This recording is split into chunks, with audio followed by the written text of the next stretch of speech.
ಹುಷಾರಾಗಿ ಹೋದ್ರಿ ಚಾದ್ಯ. ತಾತ ಹೇಗಿದ್ದಾರೆ? ಸರಿ ನೋಡು, ಇಲ್ಲಿನ ಚಿಂತೆ ಮಾಡಬೇಡ, ನಾನು ನೋಡ್ಕೋತೀನಿ. ನೀನು ಆರಾಮಾಗಿ ಇದ್ದು ಬಾ, ಎಂಜಾಯ್ ಮಾಡು, ಸರಿನಾ? ನಾನು ಹಿಂಗಾಗ ಕಾಲ್ ಮಾಡ್ತಿರ್ತೀನಿ, ನೀನು ಬೋರ್ ಆದಾಗ ನನಗೆ ಕಾಲ್ ಮಾಡು, ಸರಿನಾ? ಓಕೆ ಓಕೆ, ಮಾಡ್ತೀನಿ ಮಾ. ಬಾಯ್ ಬಾಯ್ ಬಾಯ್. ಹಾಂ ಪಾರ್ಥ ಅವ್ರೆ. ಅದಕ್ಕೆ ನೀವು ಮಲ್ಲಿ ಅದಕ್ಕೆ ಜೊತೆ ಮಾತಾಡೋದನ್ನ ಕೇಳಿ ನಂಗೆ ನಿಜವಾಗ್ಲೂ ತುಂಬಾ ಖುಷಿ ಆಯಿತು. ಖುಷಿ ಯಾಕೆ? ಹಾಂ, ಅದಕ್ಕೆ ಮಲ್ಲಿ ಅದಕ್ಕೆ ನಿಮಗೆ ಒಡ ಹುಟ್ಟಿದ ತಂಗಿ ಅಲ್ಲ, ಬಟ್ ಆದ್ರೂ ಒಡ ಹುಟ್ಟಿದವ್ರಿಗಿಂತ ತುಂಬ ಚೆನ್ನಾಗಿದ್ದೀರಾ ನೀವು. ನಿಮ್ಮಿಬ್ಬರ ಮಧ್ಯೆ ಆ ಒಂದು ಬಾಂಡಿಂಗ್ ಇದೆ. ನಿಮ್ಮನ್ನು ಅವ್ರು ಅರ್ಥ ಮಾಡ್ಕೊಂಡಿದ್ದಾರೆ, ಅವ್ರನ್ನ ನೀವು ಅರ್ಥ ಮಾಡ್ಕೊಂಡಿದ್ದೀರಾ. ನಿಮ್ಮಿಬ್ಬರ ಮಧ್ಯೆ ಆ ಒಂದು ಮ್ಯೂಚುವಲ್ ರೆಸ್ಪೆಕ್ಟ್ ಇದೆ, ಟ್ರಸ್ಟ್ ಇದೆ. ಇದನ್ನೆಲ್ಲ ನೋಡುವಾಗ ನಿಜವಾಗ್ಲೂ ತುಂಬಾ ಖುಷಿ ಆಗುತ್ತೆ ನನಗೆ.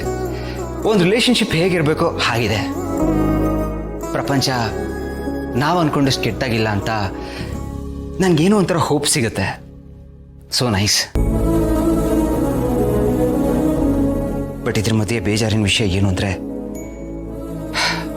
ಏನು ಅಲ್ದಿರೋ ಮಲ್ಲಿ ಅದಕ್ಕೆ ನಿಮ್ಮ ಜೊತೆ ಅಷ್ಟು ಚೆನ್ನಾಗಿದ್ದಾರೆ.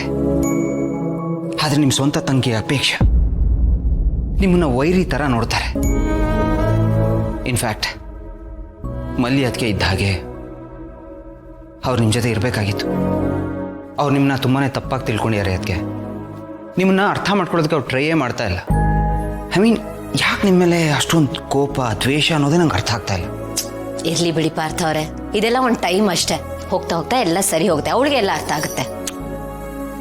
ನಂಗೆ ಆ ಥರ ಅನಿಸ್ತಾ ಇಲ್ಲ. ಅದಕ್ಕೆ ಅವರು ಮದುವೆಗಿಂತ ಮುಂಚೆ ಇದ್ದ ಅಪೇಕ್ಷೆ ಥರ ಇಲ್ಲವೇ ಇಲ್ಲ.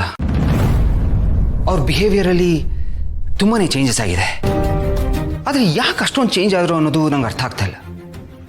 ನಿಮ್ಮೇಲಿರೋ ಕೋಪ ಒಂದೇ ಕಾರಣ ಅಂತ ನಂಗೆ ಅನ್ನಿಸ್ತಾ ಇಲ್ಲ. ಅದಕ್ಕೆ ಯಾರಾದರೂ ಅವ್ರ ತಲೆ ಕೆಡಿಸೋ ಕೆಲಸ ಮಾಡ್ತಾ ಇದ್ದಾರಾ?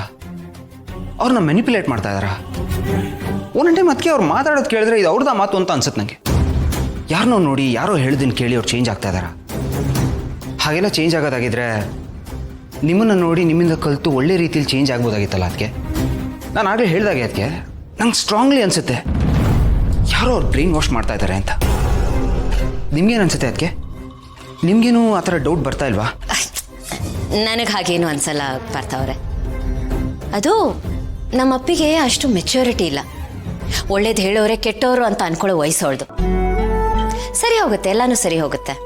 ಎಲ್ಲದಕ್ಕೊಂದು ಟೈಮ್ ಬರಬೇಕು. ಈಗ ನಮ್ಮ ಮಹಿಮಾ ಮತ್ತೆ ಜೀವನ ಎಕ್ಸಾಂಪಲ್ ಆಗಿ ತಗೊಳ್ಳಿ. ಮುಂಚೆ ಅವರಿಬ್ರು ಎಷ್ಟು ಕಿತ್ತಾಡ್ತಿದ್ರು, ಆದರೆ ಈಗ ನೋಡಿ ಒಂದು ಅಂಡರ್ಸ್ಟ್ಯಾಂಡಿಂಗ್ ಬಂದಿದ್ದಾರೆ. ತಮ್ಮ ಡ್ರೀಮ್ಸ್ನ ಅಚೀವ್ ಮಾಡ್ತಿದ್ದಾರೆ, ಲೈಫಲ್ಲಿ ಸೆಟ್ಲ್ ಆಗ್ತಿದ್ದಾರೆ, ಖುಷಿಯಾಗಿದ್ದಾರೆ. ಲೈಫ್ ಹಾಗೇನೆ ಒಂಥರ ರೋಲರ್ ಕೋಸ್ಟರ್ ರೈಡ್.